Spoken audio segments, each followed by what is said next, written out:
Harambe. Harambe, /Harambe, May 27, 1999, May 28, 2016, was a western lowland gorilla who lived at the Cincinnati Zoo. On May 28, 2016, a 3-year-old boy visiting the zoo climbed under a fence into an outdoor gorilla enclosure where he was violently grabbed and dragged by Harambe. Fearing for the boy's life, a zoo worker shot and killed Harambe. The incident was recorded on video and received broad international coverage and commentary, including controversy over the choice to use lethal force. A number of primatologists and conservationists wrote later that the zoo had no other choice under the circumstances, and that it highlighted the danger of zoo animals near humans and the need for better standards of care. Harambe became the subject of internet memes, a statue, songs, and other tributes and recognitions. History. Early life and upbringing. Harambe was born at the Gladys Porter Zoo in Brownsville, Texas, on May 27, 1999. He was named by Dan Van Coppenwell, a local area councilor who won a naming contest sponsored by the zoo. He came up with the name after listening to the 1988 song Harambe, Working Together for Freedom, by Rita Marley, widow of Bob Marley. Harambe is a Swahili term for communal labor. On January 6, 2002, when Harambe was 2 years old, his mother, Kayla, and 11-month-old brother, Makoko, along with Harambe's 2-year-old half-sister, Uzuri, died of chlorine gas poisoning after chlorine tablets left too close to a space heater released gas into the gorilla enclosure. Harambe was also possibly injured in the accident. On September 18, 2014, Harambe was transferred to the Cincinnati Zoo and Botanical Garden, to learn adult gorilla behavior and join a new social group. Death. On May 28, 2016, a 3-year-old boy visiting the Cincinnati Zoo fell into the moat at the Gorilla World habitat. Witnesses said they heard the child say he wanted to go into the gorilla enclosure. The boy then climbed a 3-foot-tall, 0.9 meters, fence, crawled through 4 feet, 1.2 meters, of bushes, and then fell 15 feet, 4.6 meters, into a moat of shallow water. Zoo officials immediately signaled for the 3 gorillas in the habitat to return inside, and 2 females did so. However, the 3rd gorilla, the inquisitive 440-pound, 200 kilograms, male silverback, Harambe, climbed down into the moat to investigate the child splashing in the water. Over the next 10 minutes, Harambe became increasingly agitated and disoriented by the screams of onlookers. He carried the child through the water, occasionally propping him up when he sat, or pushing him down when he stood. Harambe exhibited strutting behavior, walking around with legs and arms stiffly extended to appear bigger, a bluffing move, though one with inherent danger should he throw or drag the boy around too roughly. Harambe then carried the boy up a ladder out of the moat onto dry land. Afraid for the boy's welfare, zoo officials made the decision to kill Harambe, doing so with a single rifle shot. Cincinnati firefighters said the boy was between Harambe's legs when the shot was fired. Harambe was killed 1 day after his 17th birthday. The boy was given a trauma assessment and transported to Cincinnati Children's Hospital Medical Center. His injuries were non-life-threatening. Reactions. The incident was recorded in a dramatic video by an anonymous bystander and uploaded to YouTube, where it went viral, sparking global publicity and controversy. Some observers said that it was unclear whether Harambe was likely to harm the child. Others called for the boy's parents or the zoo to be held accountable for the gorilla's death.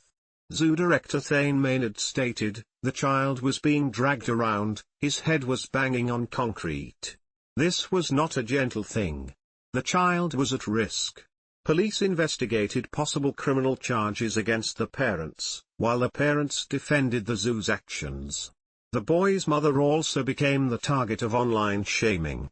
On June 6, 2016, Ohio prosecutor Joe DeTers said that the mother would not face any charges of wrongdoing. The zoo was investigated by the Association of Zoos and Aquariums, AZA, which sets the standards for zoos, and the USDA. Several vigils took place to honor Harambe's death. A candlelight vigil was held at Hyde Park, London. Animal rights activist Anthony Sita spoke at a vigil at Cincinnati Zoo, saying, "I'm not here to decide what was right and what was wrong. The fact is that a gorilla who just celebrated his birthday has been killed." The shooting was criticized by celebrities including Ricky Gervais, Brian May, and Piers Morgan.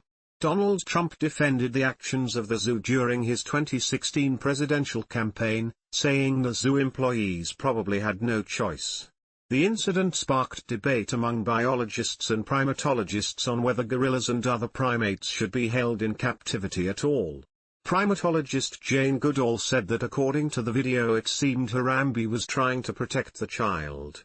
She gave a longer explanation in an interview with the president of the International Fund for Animal Welfare, concluding that the zoo had no choice but to kill Harambe. She wrote, "It was awful for the child, the parents, Harambe, the zoo, the keepers and the public. But when people come into contact with wild animals, life and death decisions sometimes have to be made." Goodall said we will never be able to be 100% sure that people and wildlife won't be injured when they are in such close proximity, and she believed that zoos with the highest standards of care could play an important role in the animals' well-being. Zookeeper Jack Hanna strongly defended the zoo's actions, noting that a tranquilizer dart might have taken 5 or 10 minutes to take effect and would have further aggravated Harambe. Primatologist Franz de Waal said he saw few options for the zoo. "A gorilla is so immensely strong that even with the best of intentions, and we are not sure that Harambe had those, the child's death was a probable outcome." Ian Redmond of the Ape Alliance said there were other options that were not tried, such as showing force to bluster the gorilla to back down, or if someone known and trusted by Harambe had tried to calm him. Cultural impact. Memes. Following the killing, Harambe became the subject of multiple viral memes. Vox wrote in November that Harambe has an undeniable status as 2016's Meme of the Year. People magazine wrote that Harambe continues to live on in the collective mind of the internet, entering into a rarefied state of venerated meme status. One of the most widespread memes was noted by the Washington Post and New York Magazine, who observed a proliferation of over-the-top and fake tributes to Harambe. The idea is, the more intense and more sincere seeming the expression of mourning is, the funnier the joke. For example, the "Dicks Out for Harambe" meme can be seen as a fake tribute to an incident that would normally engender sincere mourning. Asia Romano of Vox wrote that if you were a progressive, the Harambe meme gave you a chance to mock what you viewed as the hypocritical haranguing of the mainstream while avoiding real issues of social justice, and if you were a conservative, the Harambe meme gave you a chance to mock liberal hysteria. One meme is a play on conspiracy theories, such as "Bush did Harambe," a reference to 9/11 conspiracy theories. In Australia, people joked about supporting Harambe's corpse as a write-in candidate on the ballot for the federal election. Public policy polling included Harambe in their polling for the U.S. presidential election. Harambe had 5% support in late July 2016, ahead of Green Party nominee Jill Stein, and 2% in August 2016, tied with Stein. Cincinnati Zoo director Thane Maynard reacted negatively. "We are not amused by the memes, petitions and signs about Harambe.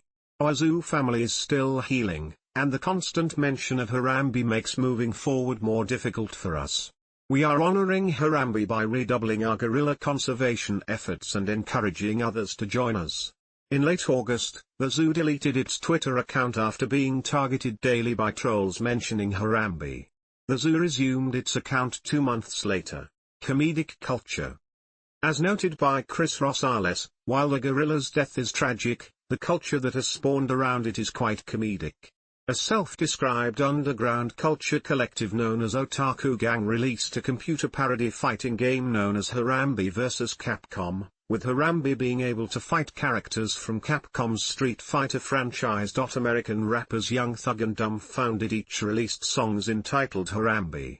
The former did so on his 2016 album Jeffrey, each track of which is named after one of his idols. Although the lyrics do not reference the gorilla, the latter likens the fate of the ape to gang violence and police brutality. Canadian dubstep producer Excision included a song titled Harambe on his 2016 album Virus. On June 16, 2017, Satire news site The Onion controversially featured a parody article of professional wrestler Big Show being killed by WWE after a 7-year-old boy wandered into his fight cage. On March 30, 2019, Elon Musk released a 2-minute rap song titled R.I.P. Harambe onto his SoundCloud. The track was performed by Young Jake, written by him and Caroline Polachek. Rolling Stone magazine called the track a bouncy tribute to Harambe. On October 18, 2021, the 7-foot-tall, 2.1 meters, bronze statue Harambe was placed in Bowling Green Park in New York City, facing the Charging Bull statue, to promote Sapien. Network, who aim to put the needs of humans first. The statue of Harambe facing the bull, whose feet were surrounded by 10,000 bananas, was a statement about wealth disparity. In October 2023, a new pedestrian bridge in Mauldin, South Carolina, was listed as Harambe Memorial Bridge on Google Maps before the bridge had been officially named. The city was petitioned to keep the proposed name, but in February 2024 it was officially named the Mauldin Gateway Bridge. Later developments. In September 2017, the zoo added Mshindi, a 29-year-old male western lowland gorilla transferred from the Louisville Zoo. He joined females Chewy, 21, and Mara, 22, who were present on the day of the killing. At the same time, the zoo created a new indoor habitat where the public can view the gorillas year-round from behind safety glass. On the 2023 World Gorilla Day, September 24, the feature-length documentary Harambe was released. The film is critical of Harambe's killing. It shows new photographs and video footage from the day, and claims new evidence that Harambe was trying to return the boy to his parents.